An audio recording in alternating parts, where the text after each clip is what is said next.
नमस्कार दोस्तों, मैं हूं यूपी राजधानी न्यूज़ से केशव गौतम। आज मैं मौजूद हूं बाराबंकी जनपद के विकास खंड निंदूरा अंतर्गत ग्राम मोझियापुर में। यहां पर बुद्ध कथा का आयोजन हुआ है। आइए हमारे बीच में कुछ लोग मौजूद हैं, जानकारी लेते हैं कि आप लोगों का इस बुद्ध कथा के पीछे क्या उद्देश्य है। सर, मैं सबसे पहले आपका परिचय जानना चाहूँगा। मेरा नाम राजेंद्र प्रसाद गौतम है, पूर्व ब्लॉक प्रमुख फतेहपुर बाराबंकी। प्रमुख जी, बताइए आप यहाँ पे जो बुद्ध कथा का कार्यक्रम चल रहा है, सब लोग अपना कीमती समय दे रहे हैं, इसके पीछे आपका क्या उद्देश्य है? सबका यही उद्देश्य है कि जो बाबा साहब के बताए गए विचार और उनकी शिक्षा को हम लोग कथा के माध्यम से सुन रहे हैं और अपने जीवन में उतारेंगे कि जो अच्छाइयाँ हैं वो हम लोग जो यहाँ सीख लेंगे और समाज में जाके बताएंगे कि जो भी बाबा साहब ने और तथागतम बुद्ध जी के सिद्धांत हैं उनके बारे में क्षेत्र में जाके हम गांव-गांव प्रचार भी करेंगे। हमारे बीच में मौजूद है कथावाचक जी। आइए हम आपसे मिलवाते हैं और थोड़ा सा बातचीत करते हैं। तो सबसे पहले मैं आपका परिचय जानना चाहूँगा। सर्वप्रथम जो दर्शक लोग हमें सुनेंगे और देखेंगे उनके लिए क्रांतिकारी जय भीम। हमारा परिचय है जयदेव कुमार शास्त्री, जिला शाहजहाँपुर से। शास्त्री जी, आप जो ये बुद्ध कथावाचक का कार्य करते हैं, इसके पीछे आपका क्या उद्देश्य? धर्म का प्रचार प्रसार करना या अन्य कोई साधन, जैसे जीविका भी चलाने के लोग कार्यक्रम करते हैं, आप इस प्रचार प्रसार के पीछे क्यों लगन के साथ में लगे हुए हैं? वो सर ऐसा है, समाज में कोई न कोई तो समाज में जगाने के लिए आता है और शायद बाबा साहब भगवान बुद्ध की दया दृष्टि से हमारा जन्म ही ऐसे ही हुआ है कि समाज में जाकर अपने समाज को जगाना, बाबा साहब भगवान बुद्ध के मिशन मूवमेंट को बताना, ताकि हमारा समाज बाबा साहब के मिशन में जुड़े और बाबा साहब के बताए हुए रास्ते पर चलें। कितने सालों से आप इस कथावाचक का कार्य संभाल रहे हैं? मैं लगभग 17 साल हो गया है। तो दोस्तों, जैसा कि आपने देखा, तथागत गौतम बुद्ध जी के इस मार्ग को प्रचार प्रसार के लिए 17 साल से आप लगे हुए समाज को जगाने का काम कर रहे हैं। बहुत ही सराहनीय कदम है। हमारे बीच में मौजूद हैं भीम आर्मी एकता मिशन के जिला प्रभारी हरनंद सिंह गौतम जी। सर, मैं आपसे जानना चाहता हूं कि आप लोग इतना रुचि ले रहे हैं बुद्ध कथा के कार्यक्रम में, इसके पीछे आपका क्या उद्देश्य है? ये बुद्ध कथा का मतलब है कि ज्ञान की कथा। तथागत बुद्ध ने कहा कि बुद्धम शरणम गच्छामि, मतलब ज्ञान की ये पूरा मानव कल्याण के लिए प्रज्ञाशील करुणा ज्ञान की शरण में जाए। उन्होंने आने को नहीं कहा, उन्होंने जाने को ले कहा। चूँकि बुद्ध का नाम सिद्धार्थ था और जब 28 वर्ष की अवस्था में गृह त्याग करके विश्व सुंदरी यशोधरा को त्याग करके और उन्होंने 7 वर्ष की कठिन परिश्रम करके जो ज्ञान प्राप्त हुआ, 4 आर्षद प्राप्त हुए, 8 अष्टांगिक मार्ग प्राप्त हुए, जीवन मुक्ति के जो है 108 मार्ग प्राप्त हुए, 38 मंगल कामनाएं जो दिया, ये पूरे दुनिया में गया। चाहे चीन, Japan, Thailand, Myanmar, Sri Lanka, Cambodia, America जैसे पूरे विकासशील विकसित देशों में गया और वहाँ के लोग आज समता, स्वतंत्रता, न्याय, बंधुता के आधार पर चल रहे हैं और विश्व में उनका नाम रोशन हो रहा। चूँकि बौद्ध धर्म जो बुद्ध धर्म है, पाली भाषा में बौद्ध का धर्म का मतलब एक मार्ग है। वो मार्ग तथागत बुद्ध ने मानव कल्याण के लिए संपूर्ण दुनिया के लिए दिया।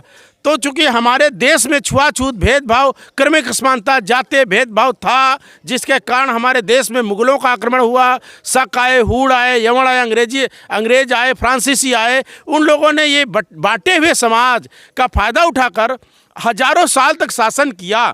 बाबा साहब डॉक्टर भीमराव अंबेडकर ने आज़ादी के बाद 2 वर्ष 11 माह 18 दिन में संविधान बनाकर बुद्ध की वाणी पूरे संविधान में रख करके हमको शिक्षा, स्वतंत्रता, समानता का जो अधिकार दिया, उसी की बदौलत रामनाथ कोविंद, ज्ञान नारायण, इंदिरा गांधी जैसे लोग देश के उच्चतम पद पर गए। के.जी. बालाकृष्णन जैसे लोग आज इस देश के चीफ जस्टिस होकर रिटायर हुए। ये किसी और की देन नहीं, इसमें प्रथम देष्टा भगवान बुद्ध की द्वितीय चरण में बाबा साहब डॉक्टर भीमराव अंबेडकर ने जो दस्तावेज दिया और अधिकार दिया, अधिकारों के तहत गया।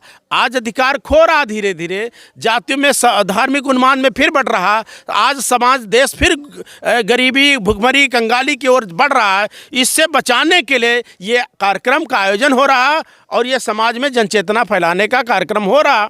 तो जो समाज और देश के हित में जागरूक है वो दिन रात सब कुछ न्यौछावर करके समाज को जगाने का काम कर रहा। हमारे बीच में इस कार्यक्रम के आयोजक के मुखिया छत्रपाल गौतम जी मौजूद हैं। गौतम जी बताइए, आप कितने सालों से बुद्ध कथा का आयोजन करवा रहे हैं? सर्वप्रथम सबसे पहले मैं मीडिया बंधु आए हुए हमारे बुद्ध धम्म चर्चा में समस्त उपस्थित सज्जनों को नमो बुद्धाय जय भीम करता हूं।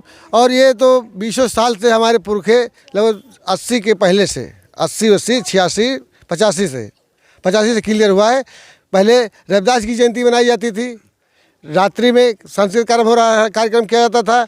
उसके बाद कुछ लोग और जागरूक हुए, कुछ कथावाचक लोग बंधु तैयार हुए, उन्होंने प्रचार प्रसार किया, उससे सबको ललक बढ़ी, सबको ज्ञान लेने की इच्छा हुई।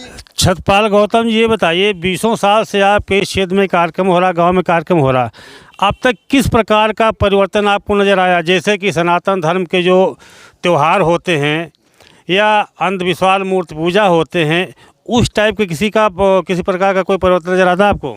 हाँ, आया बदलाव आया है। हम लोग होली नहीं करते हैं ना, और कोई अन्य ज़्यादा जो रीत रिवाज बनाए जाते थे जो धर्म में थे, वो धर्म को हम नहीं मानते। हम बौद्ध धर्म से मानने की कुछ कोशिश कर रहे हैं, कुछ लोग मानने भी लगे हैं। हमारे गांव में भी होली वगैरह, दीपावली नहीं होती है। तो दोस्तों, व्यवस्था परिवर्तन की इस लड़ाई में सभी लोग सामने आए हुए हैं। इसी कड़ी में हम आज आपको मिलवा रहे हैं भीम आर्मी एकता मिशन के कोषाध्यक्ष धर्मेंद्र गौतम जी, जो कि हरदासी खेड़ा लखनऊ चल के आए। तो कोषाध्यक्ष जी, आप बताइए कि इस बौद्ध कथा के पीछे आप क्या संदेश देना चाहेंगे अपने लोगों के? सबसे पहले तो मैं आपको बहुत बहुत धन्यवाद देना चाहूँगा, जो बहुजन समाज की खबरें, क्योंकि जो मनवादी मीडिया है, जो उस टाइप की मीडिया है, वो हमारी इस टाइप इस पंडाल की या आदरणीय जयदेव शास्त्री जी का प्रोग्राम मतलब यहाँ पे नहीं कवरेज करने आते हैं। तो मैं सबसे पहले आपको बहुत बहुत धन्यवाद देना चाहता हूँ कि ये समाज की जो है खबरें दिखाते रहते हैं निरंतर और साथ में जाते रहते हैं। तो ये समाज जो है, जो भी यहाँ का मतलब आयोजक है, मैं उनको बहुत बहुत धन्यवाद देना चाहता हूँ। तो इस मतलब बौद्ध धम्म वर्षा में जो यह इतना बड़ा अच्छा कार्यक्रम करवाते हैं लोग, जो है पैसा लगा के करवाते हैं। तो इस कार्यक्रम का उद्देश्य यही होता है कि लोगों में जन चेतना जागे और शिक्षा का प्रसार हो, अपने हक, अधिकार, हकूक़ को जाने, समझे और आगे बढ़े। जैसे तथागत गौतम बुद्ध जी ने कहा, या बाबा साहब अम्बेडकर साहब ने कहा, या मान्यवर कांशीराम साहब ने कहा, जितने भी महापुरुष हुए हैं वो सभी ना कहीं आगे समाज को निरंतर बढ़ाने का कार्य किए हैं। अब हमारे बीच में दिनेश कुमार गौतम जी, जो कि आपके क्षेत्र के चर्चित व्यक्ति हैं और ये जिला पंचायत का चुनाव भी लड़ चुके हैं। सर, आप से जानना चाहेंगे कि आज सिद्ध बुद्ध कथा के अवसर पे क्या कहना चाहेंगे? सबसे पहले मैं सभी को नमो बुद्धाय जय भीम करता हूं। और यहाँ पर जो कथा 3 दिवसीय चल रही है, जयदेव शास्त्री जी का मैं सबसे पहले धन्यवाद करता हूं कि ये अपने टीम के माध्यम से निरंतर समाज को जगाने का काम कर रहे हैं। और इतना मैं कहना चाहता हूँ, बुद्ध कथा जो हो रही है, बुद्ध का मतलब है ज्ञान। बुद्ध का मतलब, ये बुद्ध के जो लोग कहते हैं भगवान कहते हैं, तो बुद्ध उसको कहते हैं जिसको ज्ञान होता है। तो ज्ञान की चर्चा यहाँ होती है और मैं ये सभी को आपके चैनल के माध्यम से बताना चाहता हूँ, यूपी राजधानी के चैनल के माध्यम से बताना चाहता हूँ कि बुद्ध धर्म नहीं, एक धम्म है। और बुद्ध धम्म को मानने वाले कभी झूठ नहीं बोलते हैं। ये सत्य का मार्ग है। मेरे हिसाब से को जो बुद्ध धम्म को मान रहे हैं तो झूठ नहीं बोलेंगे और भगवान बुद्ध के विचारों को मानें और अपने बच्चों को भी बताएं, ताकि समाज में अच्छी शिक्षा और अच्छी व्यवस्था हो सके। तो दोस्तों, जैसा कि सभी लोगों से हमने विचार लिया, सामने निकल के ही आ रहा है कि बौद्ध धर्म एक विज्ञान के ऊपर आधारित धर्म है। किसी भी प्रकार का कोई आडंबर अंधविश्वास नहीं है और सभी लोगों को बुद्ध का मार्ग अपनाना चाहिए। और बुद्ध का मतलब विवेक होता, ज्ञान होता है। खुद समझिए क्या अच्छा है क्या ख़राब है, उसी के हिसाब से अपना काम करिए। बच्चों को पढ़ाई लिखाई शिक्षा में आगे बढ़ाइए, तभी हमारे देश की उन्नति होगी। यूपी राजधानी न्यूज़ से केशव गौतम, नमस्कार।